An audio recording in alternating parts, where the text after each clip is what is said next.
World now में सबसे पहले बात ईरान के सिकंदर बनने की कहानी।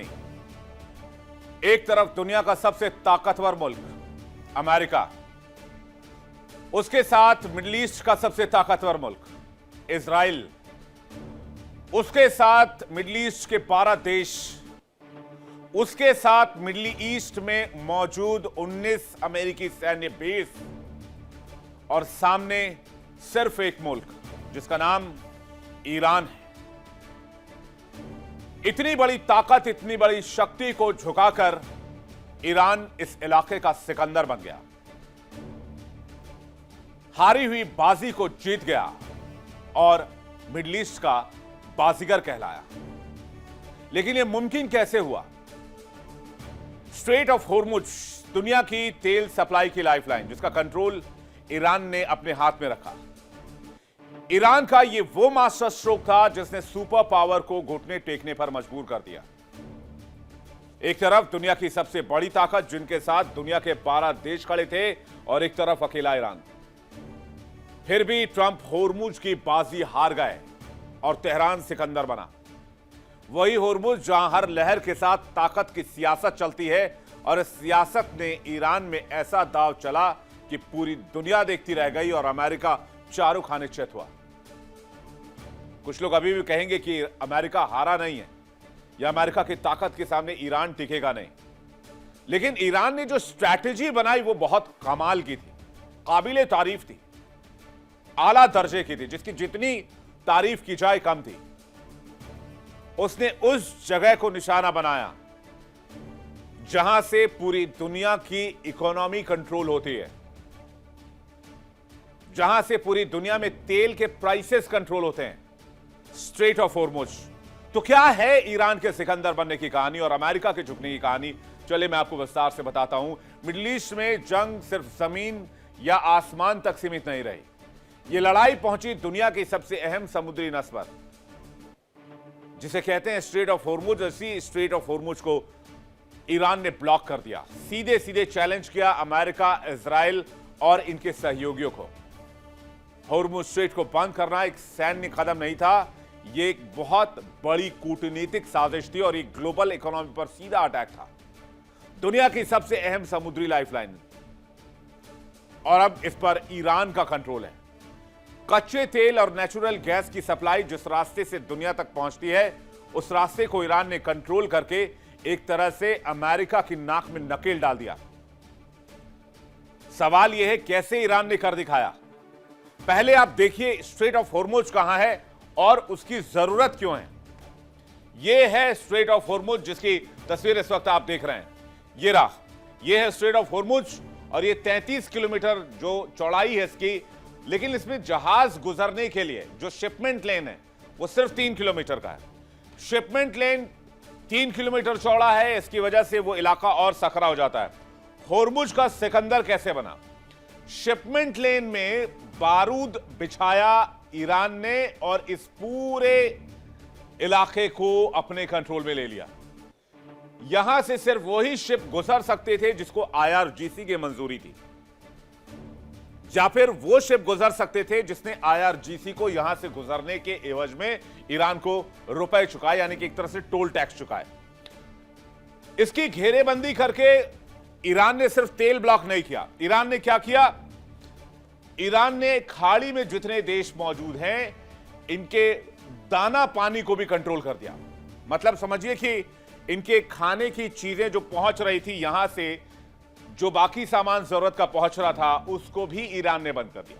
तो ऐसे में क्या हुआ? खाड़ी देश जो अमेरिका के करीबी माने जाते हैं, उन्होंने यूएस पर प्रेशर बढ़ाया और कहा कि अगर ये लंबे समय तक बंद रहा, चोक रहा, तो खाड़ी के देश तेल तो इस्तेमाल कर सकते हैं लेकिन खाना पानी का प्रॉब्लम बहुत बड़ा हो सकता है, उनके सामने भूखों मरने की नौबत आ सकती है। तो मल्टीपल चैनल से प्रेशर क्रिएट होने लगा सिर्फ और सिर्फ स्ट्रेट ऑफ होर्मुज की वजह से।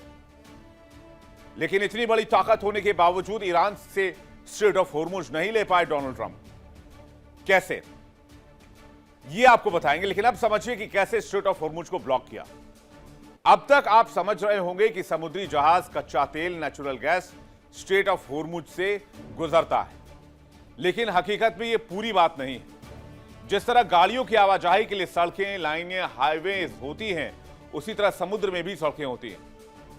जैसे सड़क पर गाड़ियां तय लेन और हाईवे से गुजरती हैं, वैसे ही समुद्री जहाज भी एक शिपिंग लेन या रूट से गुजरते हैं। स्ट्रेट ऑफ होर्मुज की कुल चौड़ाई 33 किलोमीटर तो है, लेकिन जहाज आने जाने के लिए जो असली रास्ता है वो बहुत सीमित है।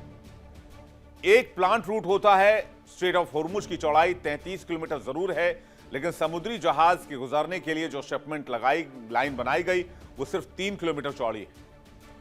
जो जहाज पर्शियन गल्फ की तरफ जाते हैं वो 3 किलोमीटर चौड़ा है, और जिस रास्ते से स्ट्रेट ऑफ होर्मुज को पार करके आते हैं वो भी 3 किलोमीटर चौड़ा है। और ईरान पर आरोप है कि उसने इस शिपमेंट लेन में बारूदी सुरंगें बिछाई, और वो भी इस तरह से बिछाई कि वो उसको एक्टिवेट और डीएक्टिवेट कर सकते हैं। यानी अगर किसी शिप को पास करना है तो उसे ईरान की मंजूरी चाहिए। उस समय इन बारूदी सुरंगों को डीएक्टिवेट कर दिया जाता है, लेकिन जैसे ही ये शिपमेंट्स पार होती हैं उसके बाद इन सुरंगों को एक्टिवेट कर दिया जाता है। और अगर कोई बगैर परमिशन के यहां से गुजरने की कोशिश होता है तो उस पर 2 तरह के खतरे होते हैं। पहला तो इन बारूदी माइंस का खतरा, और दूसरा IRGC के ईरान के अटैक का खतरा। इसका नतीजा यह हुआ कि कोई भी जहाज इस रास्ते से नहीं गुजर रहा, और सभी जहाज ईरान के समुद्री तट की ओर फंसे हुए हैं। ऐसा होने से ईरान को बड़ा मौका मिल गया कि वो 2 फायदा इसका उठा सके। पहला फायदा, अमेरिका पर इनडायरेक्ट इमेंस प्रेशर, बहुत जबरदस्त दबाव, और दूसरा कि जिनको गुजरना है वो ईरान को पहले पैसा दो, फिर यहां से निकलो। ईरान और इजराइल के बीच जंग अभी भी जारी है। अमेरिका के साथ अभी युद्ध विराम है ईरान का, लेकिन सवाल यह है कि क्या इस इलाके में ईरान के ताकतवर बन के उभरने के बाद खतरा टल गया है, और क्या ये अमेरिका और क्या खास करके इजराइल को यह मंजूर होगा कि मिडिल ईस्ट में ईरान एक बहुत बड़ी ताकत कहलाए? क्योंकि आज की तारीख में अमेरिका की जो स्थिति लग रही है उससे एक बात तो साफ है कि ईरान का कद पहले से बहुत ज्यादा बढ़ गया है। और सवाल यह है कि अब इसके बाद क्या, क्योंकि अब तक जो हमने देखा, कहते हैं वो सिर्फ ट्रेलर है, असली पिक्चर बाकी है। इस युद्ध ने अभी तक जो नुकसान कराया वो सिर्फ एक झलक थी। असली संकट शुरू होने वाला है, क्योंकि अभी तक जो काम फ्री में हो रहा था ईरान ने उसके लिए करोड़ों रुपए वसूल लिए। जंग के बीच होर्मुज का खेल सिर्फ ताकत का नहीं, कमाई का जरिया भी बन गया। इसका असर दुनिया के तमाम देशों पर पड़ा। अमेरिका उसके सहयोगी अलर्ट पर हैं, तो वहीं ईरान भी अपनी रणनीति को और धार दे रहा है। स्ट्रेट ऑफ होर्मुज में ईरान का खेल देख लीजिए। रिपोर्ट्स के मुताबिक ईरान ने स्ट्रेट ऑफ होर्मुज से सुरक्षित गुजरने के लिए कुछ जहाजों से $20 लाख यानी कि पर शिप 18 से 19 करोड़ रुपए की भारी भरकम रकम वसूली। अब अगर इस आंकड़े को जोड़े तो अनुमानित कमाई करीब पहुंचती है 1 करोड़ 1875 करोड़ रुपए, माफ कीजिएगा। यानी समुद्र के बीचों बीच एक ऐसा टोल टैक्स मॉडल जिसने पूरी दुनिया को सोचने पर मजबूर कर दिया कि इससे ईरान की ताकत बढ़ जाएगी। ईरान ने हर जहाज से रकम वसूली है। कहते हैं इससे ईरान को बड़ा फायदा हुआ है। हालांकि इस पूरे रास्ते को रणनीतिक दबाव और आर्थिक हथियार के तौर पर ईरान ने इस्तेमाल किया, लेकिन अमेरिका इसमें चाहकर भी कुछ नहीं कर पाया। सारी ताकत धरी की धरी रह गई।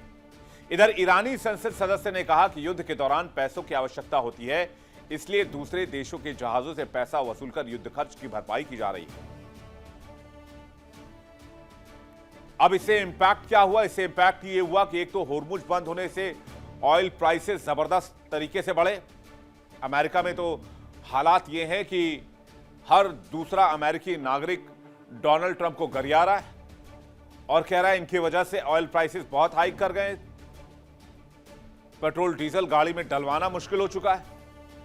तो अमेरिका पर 2 तरह से प्रेशर बना। एक प्रेशर तो अंतर्राष्ट्रीय बाजार में जो तेल की कीमतें चढ़ी, और दूसरा प्रेशर अमेरिकी जब ट्रंप के खिलाफ हो गए। अब इन दोनों प्रेशर को मिला दिया जाए तो डोनाल्ड ट्रंप को लगा कि वो फंस चुके हैं। एक तरफ ईरान हुर्मुज का सिकंदर बन गया और वहीं से उसने ऐसा मास्टर स्ट्रोक चला जिससे डोनाल्ड ट्रंप की गर्दन फंस गई। इसकी वजह से डोनाल्ड ट्रंप को लगा कि अगर कुछ दिनों के सीजफायर की बात होती है या फिर थोड़ा सा रिलीफ देते हैं तो हो सकता है स्ट्रेट ऑफ होर्मुज को खोलने की बात हो जाए। ताजा खबर यह आ रही है कि ईरान ने कुछ जहाजों को यहां से गुजरने की अनुमति दी है और इसके बारे में डोनाल्ड ट्रंप ने कहा कि ईरान ने मुझे बहुत बेहतरीन तोहफा दिया है जिससे मैं बहुत खुश हुआ हूं। तो क्या वाकई इस जंग में अब समझौते के हालात दिख रहे हैं और सिर्फ होर्मुज को कंट्रोल करके ईरान ने अमेरिका को कंट्रोल कर लिया, झुका दिया? युद्ध के दौरान ईरान ने जितना नुकसान मिसाइलें दाग करने की उससे ज्यादा स्ट्रेट ऑफ होर्मुज का रास्ता बंद करके कर दी। यही वो वजह है जिससे दुनिया भर को भारी नुकसान हुआ। खबर यह है कि ईरान भले ही युद्ध खत्म होने के बाद इस रास्ते को खोलने वाला है, लेकिन यहां से गुजरने वाले जहाजों से वो पैसे लेना जारी रखेगा। ईरान के होर्मुज से दुनिया का 20% तेल गुजरता है। मामले से जुड़े एक्सपर्ट्स मानते हैं कि ईरान ने फिलहाल 20 लाख डॉलर की रकम रखी है। हालांकि ये कीमत बाद में बढ़ाई भी जा सकती है। अब होर्मुज में जो ये टोल सिस्टम बनाया गया, इसको भी समझ लीजिए। ईरान अब हर कमर्शियल जहाज से फीस वसूल रहा है और उसका इस्तेमाल वो अमेरिका के खिलाफ जंग में कर रहा है। ईरान ये भुगतान किस करेंसी में वसूल रहा है ये साफ नहीं है, लेकिन इससे ईरान की ताकत का अंदाजा लगाया जा सकता है कि अमेरिका जैसे चौधरी के इस इलाके में मौजूद होते हुए, इजराइल जैसे पावर के मौजूद होते हुए, ईरान न सिर्फ अमेरिका का मजाक बना रहा है बल्कि उसकी मौजूदगी में इस इलाके में अपनी मनमानी कर रहा है और अमेरिका सिर्फ हाथ पर हाथ धरे देख रहा है, उसके पास कोई चारा नहीं बचा है। यानी जाहिर सी बात है, युद्ध के बाद उसकी ताकत और उसकी हिम्मत, उसका हौसला, उसका जज्बा सब बढ़ चुके हैं। दूसरे शब्दों में कहें तो ईरान ने युद्ध से हुए नुकसान की भरपाई दुनिया से करने की ठान ली है और इस रास्ते से सिर्फ तेल और गैस ही नहीं गुजरते। जैसा कि मैंने आपको बताया, यहां से खाने पीने के सामान, मेटल सहित दूसरी कमोडिटी भी बड़ी मात्रा में गुजरती है। सूत्रों का कहना है कि फिलहाल होर्मुज पर ये जो स्थिति बनी है, ये ईरान से बातचीत के बगैर सॉल्व नहीं की जा सकती है और ईरान ने साफ कर दिया है कि दुनिया की कोई भी ताकत इस इलाके में आ जाए, होर्मुज में वही होगा जो हम चाहते हैं।